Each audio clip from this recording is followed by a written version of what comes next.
नमस्कार। आज हम कुछ ऑब्जेक्टिव टाइप प्रॉब्लम सॉल्व करेंगे जनरेटर से रिलेटेड। जैसे इस क्वेश्चन में दिया था, consider the following statement, the synchronous generators used in thermal power station.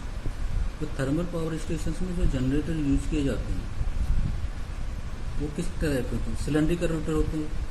सही है, सिलेंड्रिकल रोटर होते हैं, क्योंकि उसमें अपन हाई स्पीड रोटर होते हैं, इसलिए सिलेंड्रिकल रोटर्स यूज किए जाते हैं।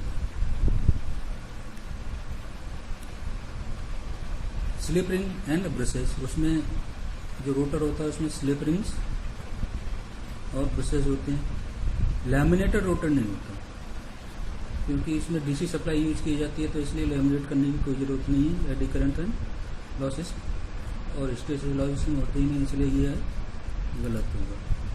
चौथा, stator slots in multiple of 6, ये सही है आपका।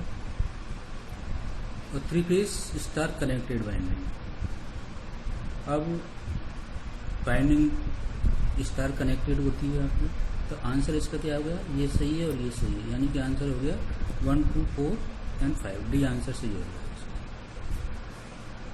अब नेक्स्ट क्वेश्चन है, the frequency of EMF generated by an alternator depends upon the alternator speed, RPM and number of poles on the alternator. तो फ्रीक्वेंसी क्या होगी? तो अपन का जो एन एस होता है 120 एफ अपॉन पी होता है, तो एफ क्या हो जाएगा?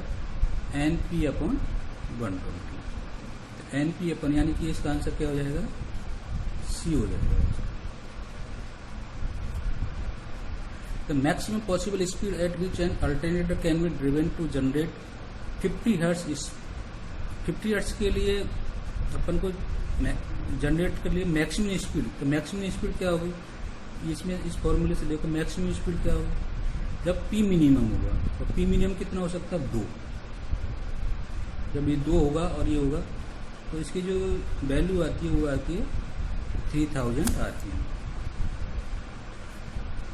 तो 2 mechanical coupled alternators deliver highest speed of the alternators, यानी कि 2 mechanical coupled alternator deliver power at 50 hertz and 60 hertz respectively. तो 2 अल्टरनेटर्स है, जो एक 50 हर्ट्ज पर सप्लाई कर रहा है और एक 60 हर्ट्ज पर सप्लाई कर रहा है। The highest speed of the alternators क्या होना चाहिए इसके हिसाब से?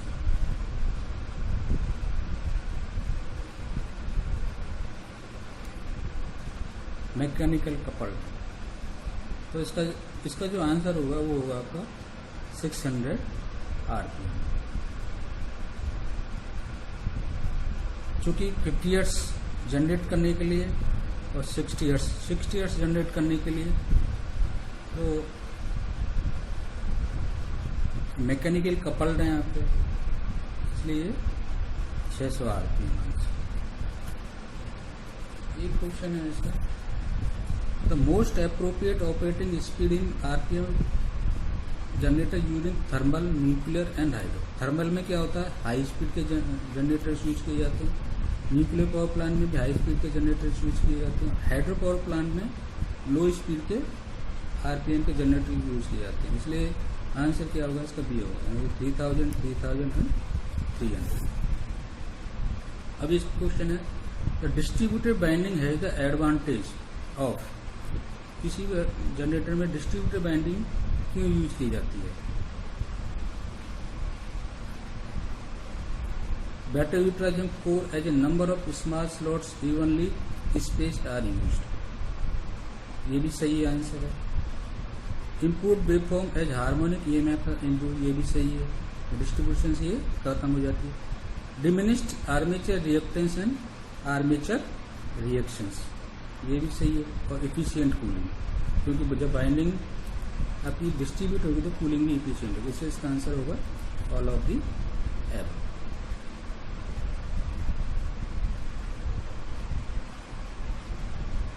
अब एक क्वेश्चन है आपका कि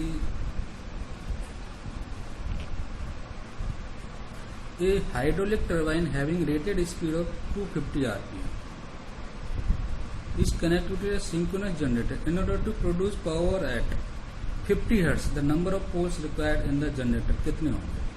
तो इसको कैसे सॉल्व करें? NS कितनी है आपकी? 250.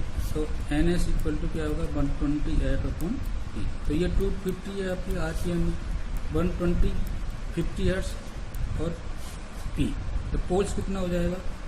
120 इंटू 50/250.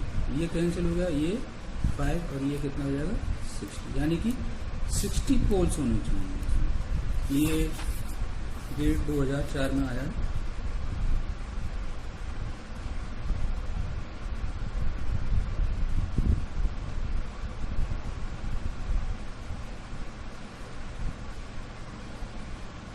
उसमें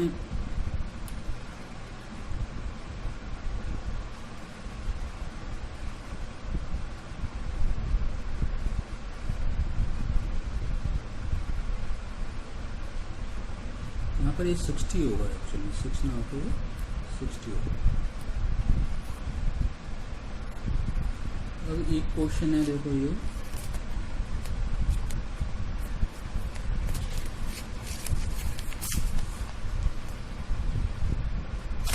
आज इतना ही पर है. धन्यवाद.